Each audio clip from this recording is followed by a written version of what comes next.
Doctor Juan Faúndez, buen día, ¿cómo le va? Buen día, ¿cómo están? Bien, bien. ¿Me permite que le haga escuchar un fragmento de la entrevista a la Yera que le hizo Gabriel Pereira para El Observador? ¿Cómo no?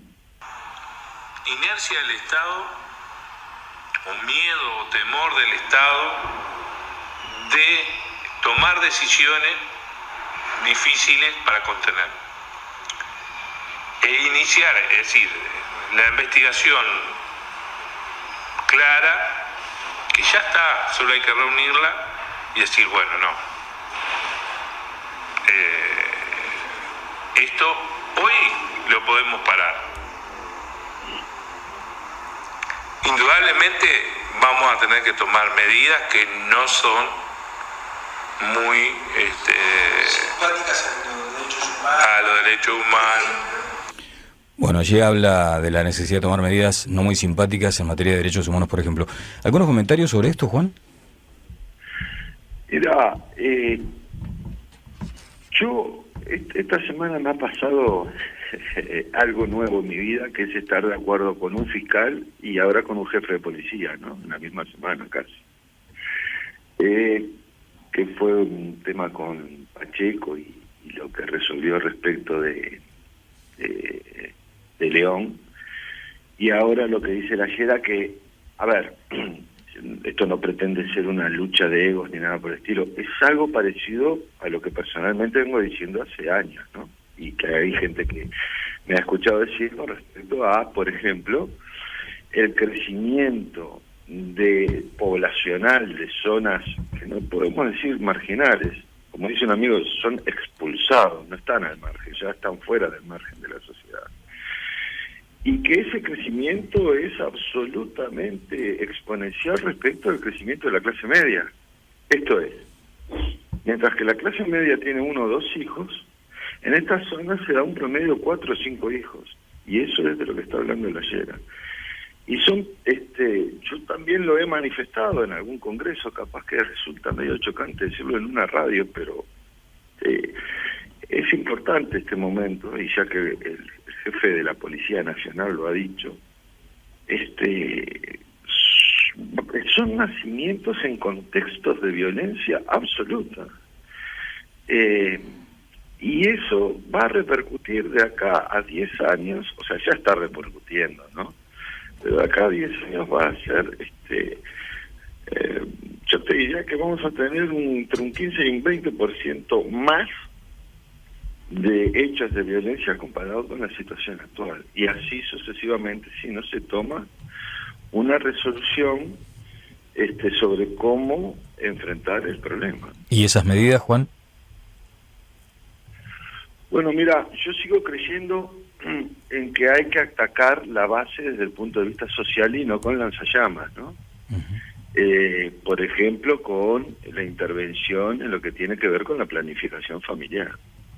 No podemos aceptar más que una niña de 11 o 12 años quede embarazada del padrastro de turno, por poner un ejemplo que suena feo, pero que abre los ojos, o por el noviecito de turno, o por a cambio de droga, o por situaciones que no tienen nada que ver con con el embarazo por amor, o de hecho para tener un hijo, cuidarlo y hacer un niño que tenga una infancia feliz por lo menos.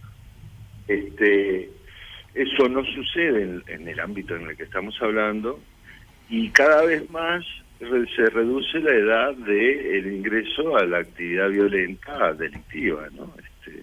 Es una realidad. Yo no estoy mandando un mensaje pidiendo más represión ni nada por el estilo. Estoy describiendo lo que pasa y creo que hay una cosa que la Yera pone encima de la mesa desde el punto de vista político, y después Luis Lacalle Pou,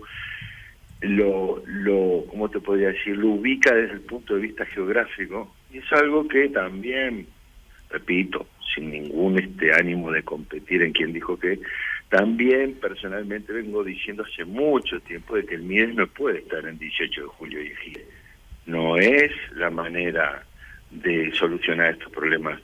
Yo siempre digo, hay que ir a meterlo. No discuto que hay mucha gente que lo hace, pero no es suficiente. Entonces, digo, estos temas hay que ir al lugar e instalarse en el lugar, como han hecho algunas escuelas, algunos proyectos, etcétera, etcétera, porque es la manera de que el Estado tome presencia, no solo con comisarías, no solo con patrullajes y balazos y todo lo demás, sino el Estado con toda su orientación en el tema, que es otra cosa que acá está rechinando muchísimo, por lo menos a algunos de nosotros, de que este Estado ha abandonado y cree que a través de la entrega de dinero, insertando en el mercado a determinados sujetos, está paliando, bajando los índices de pobreza.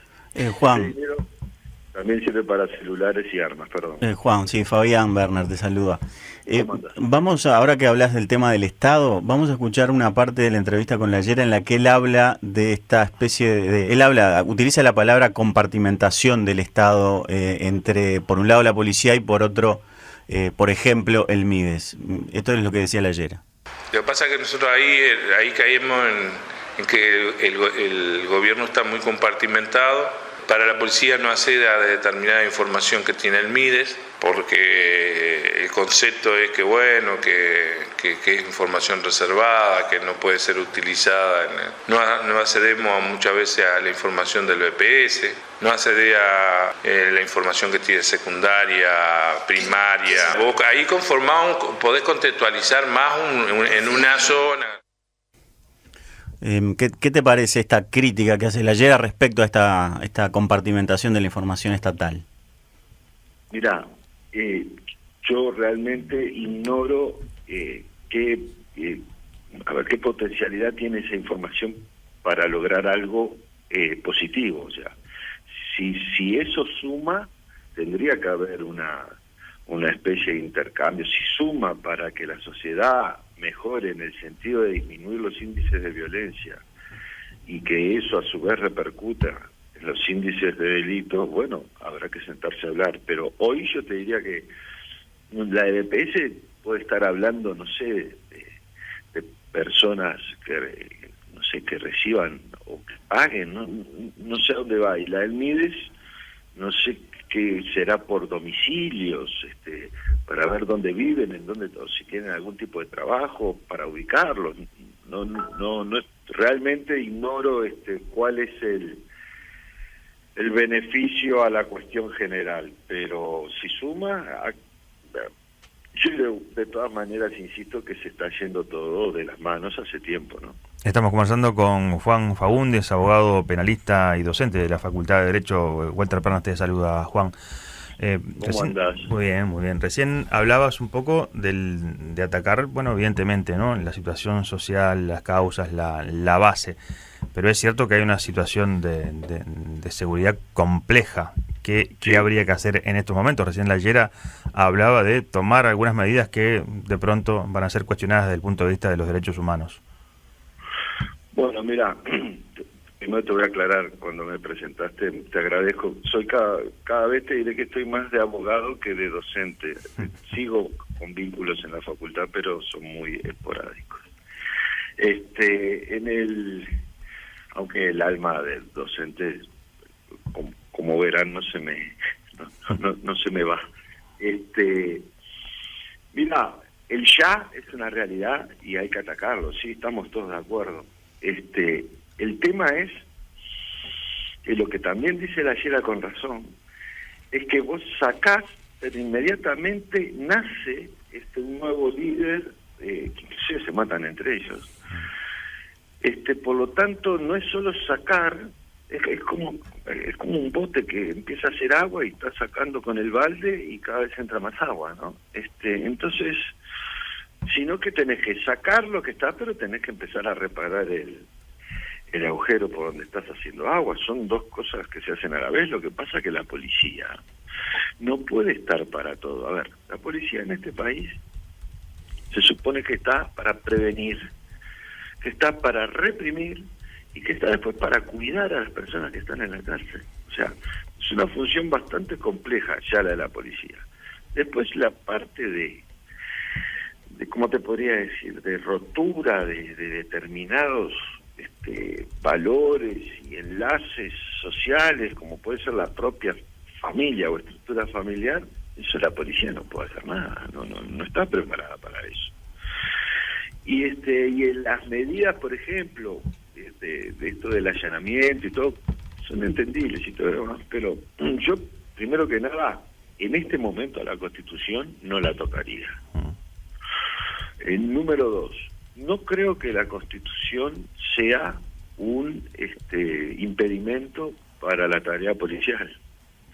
Número 3, la tarea policial cuenta cada vez con más recursos que no sabemos si los están usando bien o mal, o lo que fuere, pero bueno, es una manera también de lograr investigar y detener crecimientos delictivos. Número 4, los allanamientos pueden tener una interpretación también peligrosa, pero interpretación al fin que es, imagínate que se prende fuego una casa y hay personas adentro. Vos no pedís de noche, no pedís una orden de allanamiento, sino que intervenís. Muy bien. Eso es una causa, una causa justa para salvar una vida, etcétera. Pero vamos avanzando. Vos policía, pasás por la puerta de una casa, un ciudadano, pero vamos a dejarnos de ciudadanos heroicos que terminan con balas en la cabeza. Pasa un policía por ahí y siente que le están pegando a una mujer, a un niño, a un hombre, lo que fuere, que sino que están reventando a palazos a una persona y es claro los ruidos y todo lo demás. El policía no pide una orden de allanamiento. Entra. Es más, si el policía se va, puede estar cometiendo una omisión. Y el tercer ejemplo, aumentando la apuesta, es haya boca de pasta base. Entonces, entran y salen y venden, entran y salen y venden. Entonces, yo te diría más, yo pondría en duda que eso es un hogar, porque lo que protege la Constitución es el hogar de la persona, no un tugurio. No sé si soy claro lo que quiero traer. Vamos a escuchar lo que decía el diputado Pablo Abdala respecto de cómo habría que usar esta modificación del artículo 11 de la Constitución, que hoy dice: el hogar es un sagrado inviolable, de noche nadie podrá entrar en él sin consentimiento de su jefe. Vamos a escuchar lo que decía en la mañana del Espectador el diputado Pablo Abdala. Tampoco vamos a establecer esto para un uso indiscriminado del instrumento. El propósito es que esto se habilite o se autorice cuando hay elementos, cuando hay indicios, cuando hay sospechas fundadas de que efectivamente algo allí está ocurriendo. No es para hacer una especie de, digamos, de allanamiento al barrer, para allanar todas las casas de determinada zona, no, es para que eventualmente en determinado lugar, si el juez entiende o tiene elementos o tiene semiplena prueba de que efectivamente allí se estarían llevando adelante actividades delictivas, le pueda autorizar o ordenarle a la autoridad policial a que intervenga. No es decirle a la policía, vaya e intervenga cuando quiera y donde quiera. ¿Tu opinión, Juan? Bueno, es parecido a lo que te venía diciendo, salvo que yo lo que estoy haciendo es poner un ejercicio de imaginación, sobre todo para no reformar la Constitución. Yo lo que creo es que va a haber siempre abusos de eso, salvo que vos pongas una sanción al juez que libra la orden o al policía que interviene en una casa y se equivoca, ¿viste? Ahí tendría que haber una sanción muy severa para que no haya abusos. Y acabamos al elemento que nadie habla cuando... Yo lo he dicho 15.000 veces, ustedes ya me conocen, que es también el tema de la corrupción policial. Entonces, han habido picos de corrupción policial, que eso no sé si depende de los sueldos, de la época, del año, del jefe de policía de turno, pero se han notado picos, o de la propia autoridad política del momento. Y yo creo que estamos pasando no un pico alto de corrupción, pero sí se está enfrentando un tema vinculado sobre todo al narcotráfico. ¿Por qué siempre caemos en el narcotráfico? Y porque es una actividad que deja plata. y deja mucha plata. Entonces por eso es una actividad que crece como un hongo, porque mueve mucho dinero y es dinero que está al alcance del pase, por decirlo, al alcance de la mano. Y eso lleva a que estructuras del Estado también sucumban. Lo que tampoco voy a ignorar que puede estar pasando a nivel político, ¿no? Juan, mencionas esa situación vinculada a casos de corrupción en la policía. No sé, para entender mejor, ¿tú entiendes que estamos ante un pico? Porque también se detecta que hay promedialmente una destitución por día, son más de 300 al año las destituciones de policías que no cumplen con su deber. ¿Tú entiendes que hay un pico entonces y que lo asocias allí al narcotráfico con la policía? Bueno, esas destituciones primero avalan lo que estoy diciendo.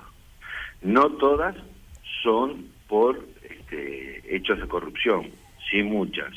Y de los hechos de corrupción no todas son por narcotráfico, pero te diría que la mayoría tiene que ver con dinero y la posibilidad del policía de hacerse de ese dinero de forma ilegal o ilícita.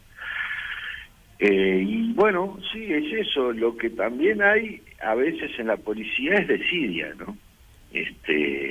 Y a veces tienen razón y a veces no tienen razón. Por ejemplo, el cambio del código ha generado discursos policiales absolutamente fantasiosos, ¿no?